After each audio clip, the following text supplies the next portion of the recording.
Hoje vamos contar com a presença do professor Alcides Costa Vaz, que possui graduação em Relações Internacionais pela Universidade de Brasília, mestrado na mesma instituição, doutorado em Sociologia pela USP e atualmente é professor da Universidade de Brasília e presidente da Associação Brasileira de Estudos de Defesa. Vamos conversar hoje com ele sobre os documentos de defesa apresentados recentemente para o Congresso e questões da área de estudo do professor. Tudo bem? Boa tarde, grande prazer estar. Bom, professor, inicialmente eu gostaria que o senhor comentasse sobre esses documentos e quais as principais diferenças e pontos trabalhados nessa nova versão em comparação com as versões anteriores, de 2012 e 2008. Bom, os documentos são importantes como parte de um processo de construção institucional, de sedimentação de uma cultura de defesa no país, são objeto de atenção, naturalmente, da comunidade de defesa, mas se prestam também a um debate social mais amplo e nisso nós estamos engajados.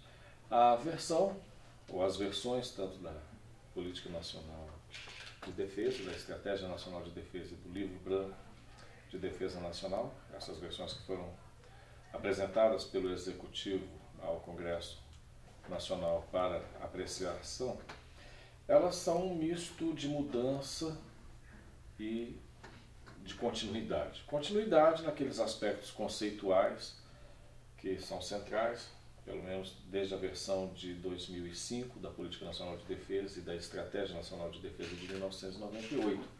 Conceitos como o conceito de entorno estratégico, toda a concepção de vínculos entre a defesa e o desenvolvimento nacional, a separação das áreas, uma visão integrada de segurança e defesa, todo um marco conceitual que não tem se alterado significativamente, afora o fato de que o nosso conceito de entorno estratégico, ao longo desse processo, vem se expandindo gradualmente. Originalmente, o Atlântico Sul e a Amazônia, depois se incorporou também a Antártica e, mais recentemente, o Caribe. Essa expansão do espaço que consideramos o espaço de nosso maior interesse para as questões de defesa. Do ponto de vista das mudanças, que é o que mais chama a atenção nesse tipo de avaliação, nós percebemos claramente que essa aproximação da política de defesa com a política externa, ela se dá sob os signos que o atual governo imprime à política externa e que favorece naturalmente a aproximação com os principais polos políticos e econômicos no mundo, mas principalmente as nações industrializadas, leia-se Estados Unidos e Europa. A Ásia ocupa um espaço importante, mas não está tão retratada na nossa política de defesa, mas sim, mesmo reconhecendo a importância do entorno estratégico, tal como descrito antes, ela sinaliza também nessa perspectiva de uma maior cooperação e aproximação na área de defesa com os Estados Unidos e com os países da União Europeia. Não há um silêncio, naturalmente, sobre a OTAN, porque já é um tema muito mais sensível, muito mais delicado nesse aspecto, mas se percebe claramente o ajuste da política de defesa aos novos eixos da política externa brasileira. Está bem retratado no texto da PDN e da estratégia. Sim. E como o senhor avalia essa articulação entre o governo, as Forças Armadas e a academia no debate sobre a defesa e segurança no Brasil?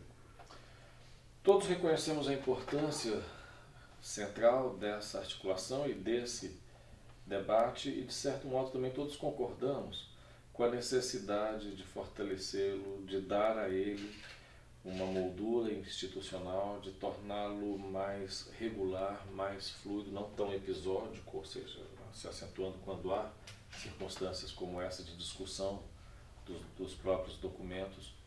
Eu acho que faz parte tanto da consolidação de uma cultura democrática nesse campo, mas também da consolidação de uma cultura de defesa de um modo mais vigoroso, que esse debate seja um debate perene, seja um debate regular, envolvendo a academia, envolvendo o parlamento, envolvendo organizações sociais voltadas para essa área. Então, eu diria que temos um quadro satisfatório, mas um satisfatório, eu diria, com S minúsculo nesse momento, porque realmente tanto os canais institucionais como a frequência, como a concepção, a montagem de uma agenda, né, para esse debate, merecem ainda muito mais atenção de todas as partes. Da parte do Ministério da Defesa, há uma insatisfação generalizada, eu diria, com a forma com que os documentos de defesa foram trabalhados, produzidos, né, quer dizer, sem nenhum tipo de debate mais aberto, mais participativo. Então, eu diria que esse aspecto em particular tem caracterizado, pautado muito as visões sobre esse debate. Tá? Então, esse reconhecimento de que sim, há muito mais o que fazer. E da parte também das universidades, dos programas, há uma boa predisposição, sempre que há oportunidade nós temos respondido positivamente a essas oportunidades, aos convites também.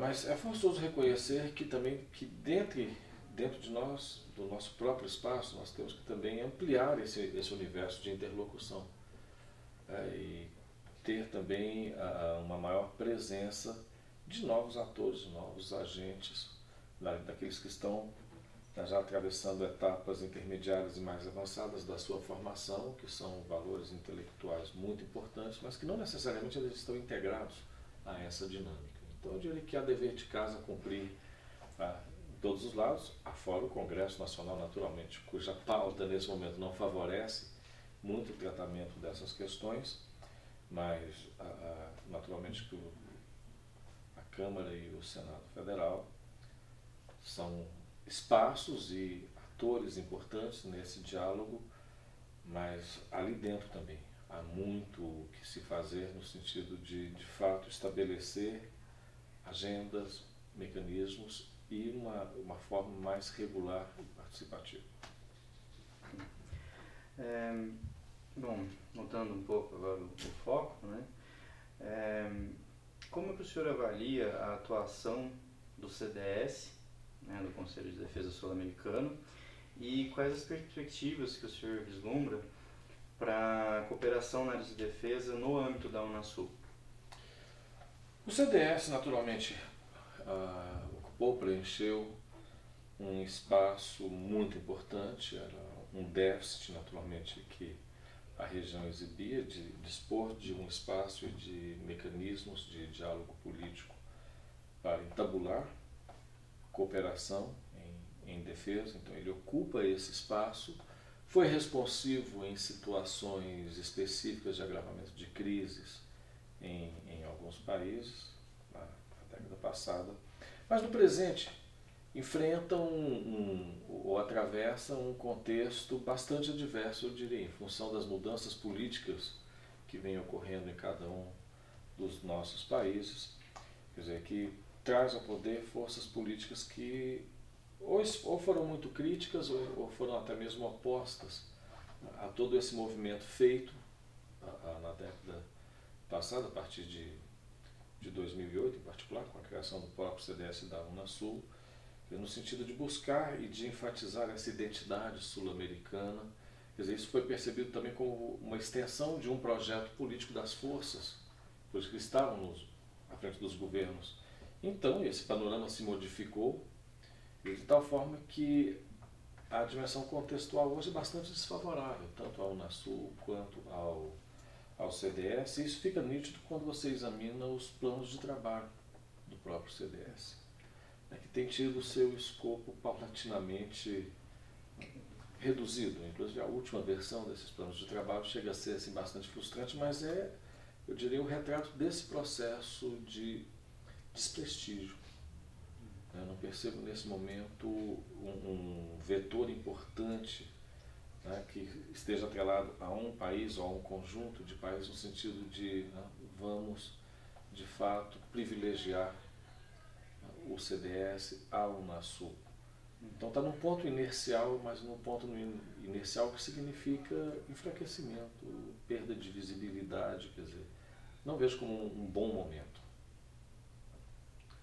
Vamos ver o que o futuro, né, reserva aos nossos países e ao Conselho e à Unasul, quer dizer, que devem ter, sim, a meu ver, reafirmadas a sua importância como espaços de diálogo político. Essa é a vocação precípua desses espaços. Foram concebidos como espaços de diálogo político. Quer dizer, se o contexto mudou, a necessidade do diálogo político não se perdeu. Talvez esse desgaste implique também uma perda de oportunidades no sentido de sustentar esse diálogo em torno de uma outra agenda, de outros objetivos, mas sequer isso nesse momento está colocado de uma forma clara.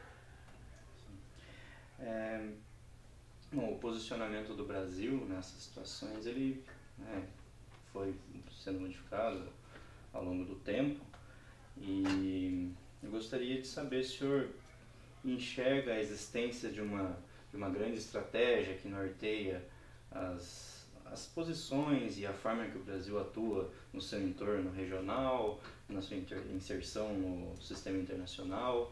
Há um pensamento, assim, uma grande estratégia que direciona as ações? Eu não a vejo. Eu não a vejo. Até porque, vamos dizer, no que diz respeito aos delineamentos mais amplos da nossa inserção internacional em diferentes áreas, isso passa naturalmente pela definição dos vetores da própria política externa do país.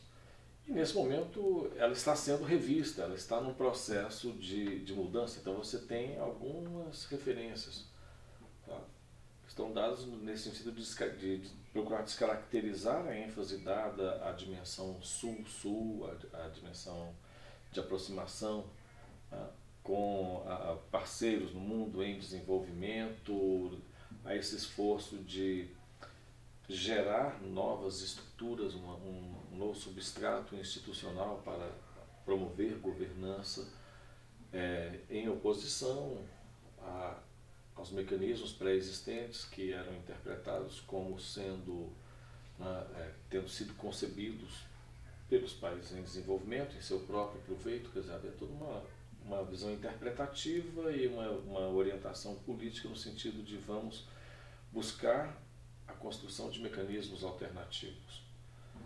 E aí vieram o IBAs, o BRICS, os G20 comercial, financeiros, né?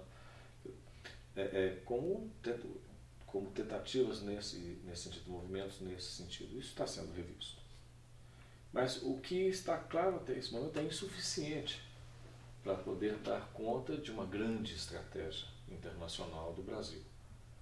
Eu acho que, como o processo de mudança também está se dando debaixo de um contexto bastante tensionado politicamente do ponto de vista doméstico, isso parece, pelo menos não impede, certamente não impede, mas oblitera muito a possibilidade de um diálogo mais amplo na órbita do próprio Estado e entre Estado e sociedade para poder estabelecer pelo menos os principais vetores do que seria o que você está chamando essa grande estratégia. Eu não vejo nesse momento as condições políticas para que um diálogo dessa magnitude.